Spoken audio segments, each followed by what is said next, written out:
What's up, nerds? I'm Wes from Everywhere Gaming, and I want to talk to you about an awesome new game coming from Renegade Game Studios, the Power Rangers Deck Builder game.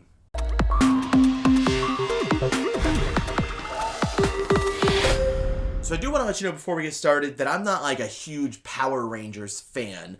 Like, I did watch Mighty Morphin Power Rangers as a kid.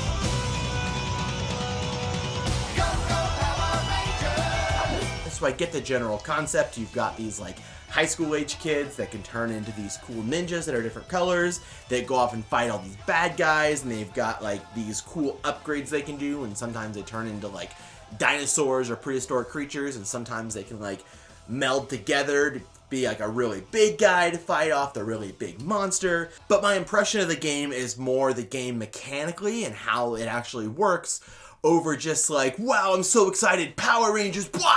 So at its core, this is a fairly traditional like Star Realm style deck builder game where you have a lineup of cards and the different players can each buy from this center lineup. You've got two kind of currencies in this game. You've got your purchasing and your energy, because all of your attacks, it's not like Star Realms where you have, attack as a resource on the card, but a lot of the cards have abilities on them that you then spend your energy to activate. It is pretty cool that you have like these dials with your health and your energy on them, because you can bank energy. You can spend a few turns just getting more and more and more energy, and then have a big power play where you spend all that energy on a few really cool cards to do attacks or to heal, or there's a team aspect to the game, so you can kind of help each other out with that. But again, if you are familiar with games like Star Realms, then the core concept of this is going to be very familiar to you. There are a few things about this game that do make it unique, though. It's not just a retheming or a reskinning of that classic deck builder game.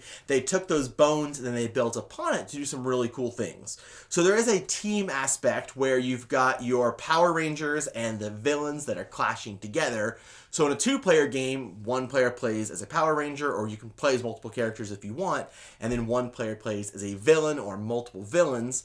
And then if you add teammates, you've got the Power Ranger team versus the villain team. And the first thing that differentiates that team of like Team A versus Team B is that in the deck there are villain cards and there are hero cards. And if you are playing on the villain team, then you can buy these cards or recruit them into your deck, and then they're just more cards that you can play on your turn.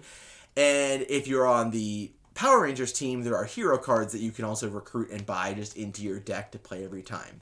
Now, if you are playing on the villain team, obviously you can't buy those heroes to put them in your deck, so you have to fight them. And you do fight them essentially with purchasing power, so you are buying those cards from the lineup, but the cost may be different for the hero or the villain to buy or fight that card, and a lot of times there's also an effect on that card. So if I buy it, it goes into my deck. If I fight it, I have to buy it for the fight cost and then do the ability on that card. There's also a mechanic where if you leave those cards in the lineup, whenever your turn ends, any adversaries, so if you're a hero, any villains, or if you're playing as the bad guy, any heroes, do unblockable damage to you. So there is some advantage to like, ooh, do I want to buy that into my deck right now?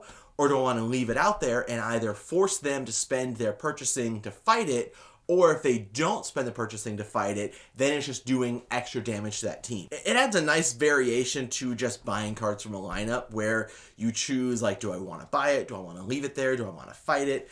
I really like that about the game. Some of the bigger changes between this and other deck builders is that every player does have a unique asymmetric player ability, and you actually have a double-sided card where if you're playing as a Power Ranger, you start off as like your normal high school self, and then you can upgrade eventually and become a Power Ranger, which has a more like effective or stronger ability. And then the villains also have like two, I mean, they obviously don't become like an alter ego in themselves, but they can upgrade. And part of how that works is when you're buying equipment or maneuvers from the lineup, you can either just play them as from your hand for like their energy and their purchasing power, or you can match up the colors and attach them to your character and then spend that energy on the abilities and you'll exhaust them. You can only do it once per turn unless you have something that changes that. But you're slowly like adding and making your character stronger and stronger until eventually you've attached enough things to them that they evolve into their stronger side. In addition to that, every single character in the game also has like a signature item that doesn't go into the lineup. You just kind of set it off to the side. And this is a fairly expensive, it's a 6-cost item that only you can buy because it's like your signature thing.